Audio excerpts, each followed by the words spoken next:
Chers amis, dimanche 28 avril paraîtra dans la rubrique dossier téléchargeable du courrier des stratèges, eh bien notre dossier 44 déjà depuis juin 2022. Et je ne dis pas juin 2022 pour rien, car souvenez-vous, notre premier dossier que je vous recommande de vous procurer, eh bien vous suggérez, examiner déjà, explorer l'ensemble des classes d'actifs qu'il était intéressant à notre sens de détenir dans un contexte, disions-nous à l'époque, déjà de stagflation, c'est-à-dire de ralentissement de la croissance, voire de croissance négative, de récession, ce qui est le cas de l'Allemagne, et nous sommes nous Français à zéro, mais également dans un contexte d'inflation qui a légèrement ralenti depuis 2022, mais qui reste encore lourd de menaces, en particulier avec le baril de pétrole et les tensions géopolitiques qui, comme vous le savez, hélas, restent en particulier au Moyen-Orient très, très vives.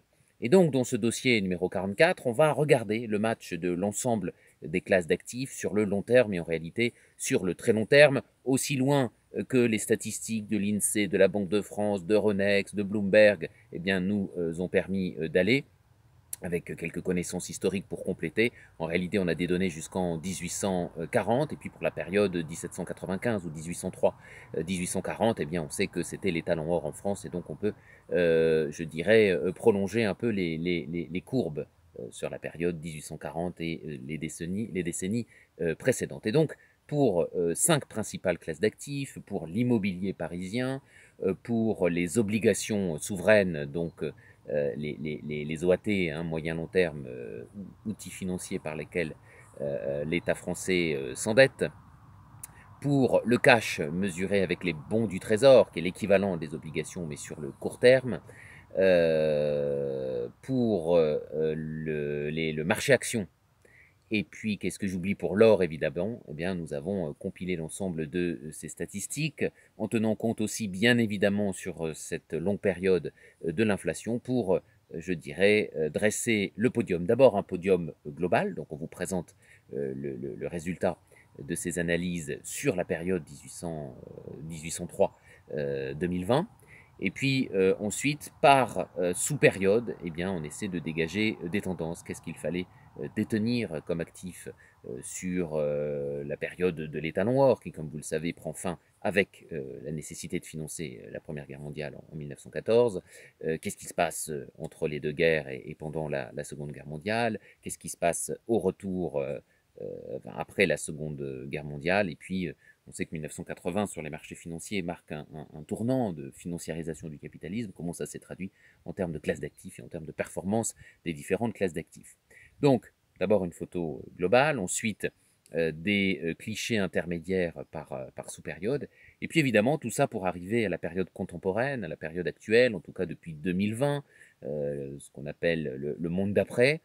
Quelles sont les classes d'actifs finalement qu'il faut détenir depuis 2020? En réalité, vous verrez que ce que nous disions en juin 2022 reste valable. Nous vous expliquons dans quelle mesure et pourquoi. Et puis, voilà, hein, combien de temps cela risque d'être encore le cas. Et puis, nous essayons également de regarder euh, si, je dirais, d'évoquer hein, les moyens concrets de se constituer ce portefeuille de sécession, ce portefeuille idéal qui semble faire l'affaire pour la période 2020-2024 pour l'instant, et puis on verra pour la suite.